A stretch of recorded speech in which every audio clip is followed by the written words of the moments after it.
Um, this is just going to be talking about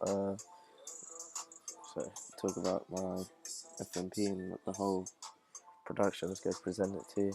So before we even started the unit or my final major project, I started off by writing a proposal, and I didn't find it too hard, but I didn't find it too hard to find an idea that I could relate to and click with to, sorry, and make it my own in a way.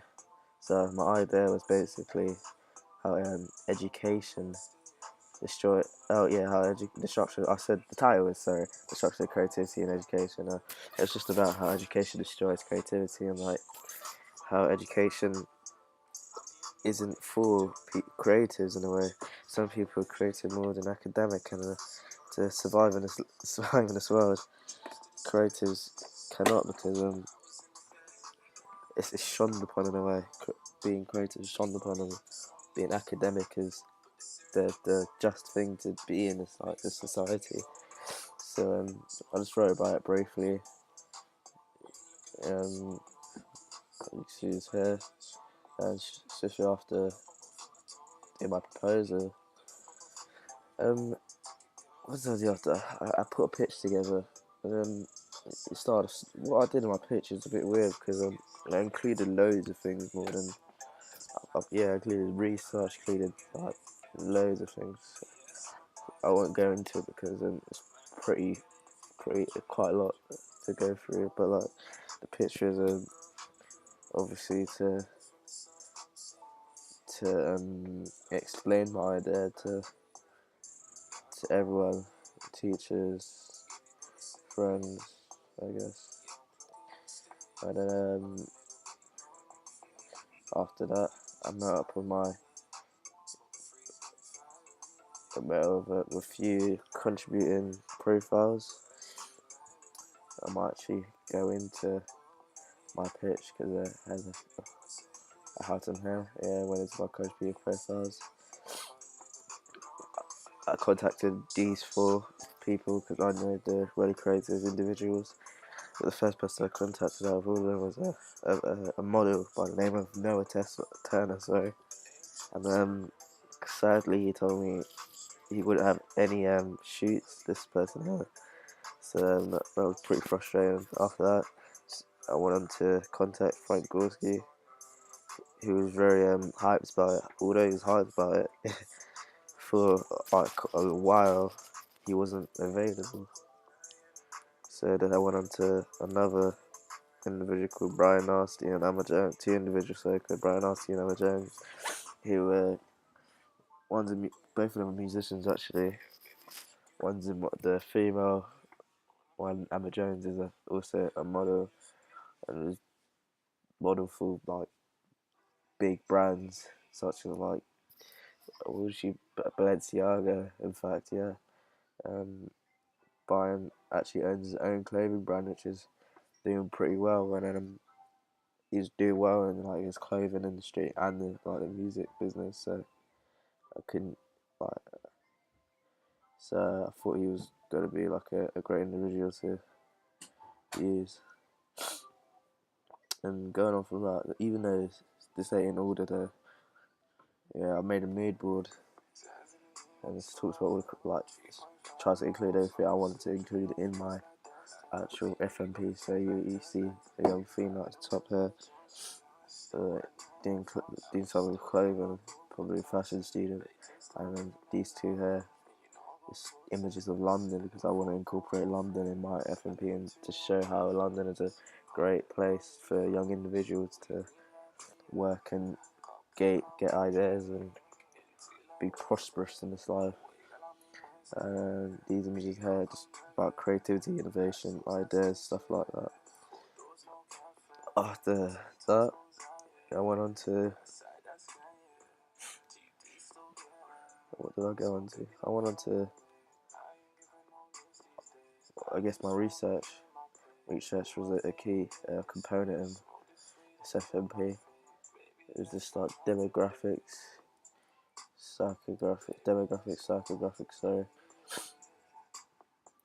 before even that, like Survey Monkeys, which was I had to get Survey Monkeys done through like a audience based feedback, so I can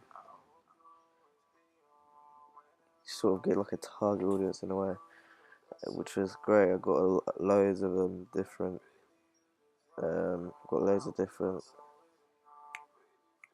answers back because I was able to send it on a website called Reddit, Facebook. I sent it through loads of online platforms, yeah, such as like Reddit, Facebook, Instagram, Twitter, and many more.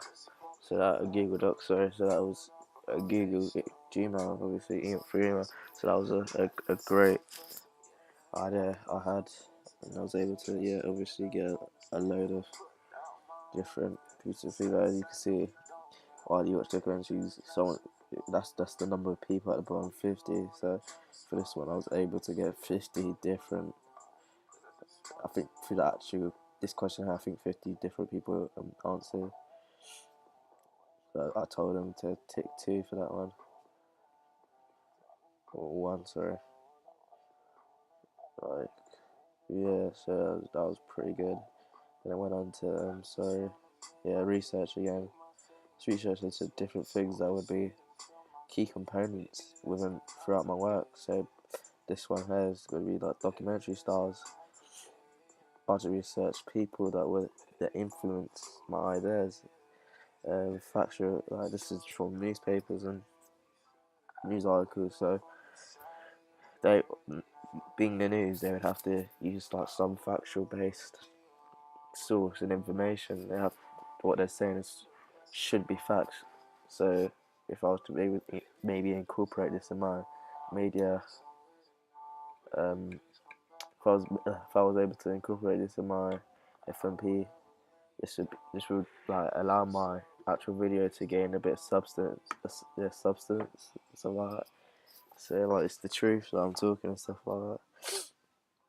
Then it goes on to my video research, obviously. So when I watched 3 different videos from 3 different YouTube channels, and I think they were really good because like all 3 of them was not something that I would watch myself as an individual, as a young adult, and something I wish to incorporate, like replicate, so in my own media projects. Then I think it just goes on to film in my 3 different contribute my 3 different actors profiles. So uh, I even just watch the video. Yeah, then I went to like first I filmed one of my one of the profiles at a radio station, which was great because I was able to get her hair and then that gentleman being interviewed by actually a professional interviewer called Cara. Uh, Professional location being a radio station, obviously. Uh, and we see her. Even in the video, she actually says that she's 16, which is allows the audience to like say, wow, like, as a young adult, how she's like going places, she's doing well for herself. Second person I filmed was Brian Nasty, which is great. What I there wanted was to show him the stuff that he likes, and that's filmed at a skate park, obviously, because it obviously inspires him throughout, like with his music or even fashion. So I just like went to his house, and then at his house he was able to show off his things, show off his clothes. Like he's got boxes of his own brand, like his own branded clothes. In the background, he's able to like pull them out and show us his notebook, which has like all his ideas, all his drawings. As a young individual, I think as a sorry, not even a young individual, as a person making the video, I think it's great to show that within the video because it shows that even in his spare time, he takes around a notebook to write down ideas and stuff, and that is like not even just for a young individual, for anybody in this world, having a scrapbook a notebook, sorry, by his side, just to write ideas down, draw ideas down is a great idea because you're able to note them down. Like in this, like we always forget stuff, but we always forget stuff like we believe is a great idea, and then if it's there beside you, you can never lose the idea, I guess. So yeah, after that, I just went to the last and like big thing I really did was the reflected journal. Like, the reflected journal was, I think, my pride and joy, my big backup because I wrote a good amount of pages, which was 25 pages compared to some people who wrote maybe 10. So I was pretty proud of it. I believe I went in depth with it. Took me a good week to write because I didn't write well in the first place. So that was my own fault. So wrote it all, incorporated pictures, a few pictures of myself. Yeah, a few pictures of the videos I researched into. Yeah, which is great. So thank you. That was my presentation on this, and goodbye.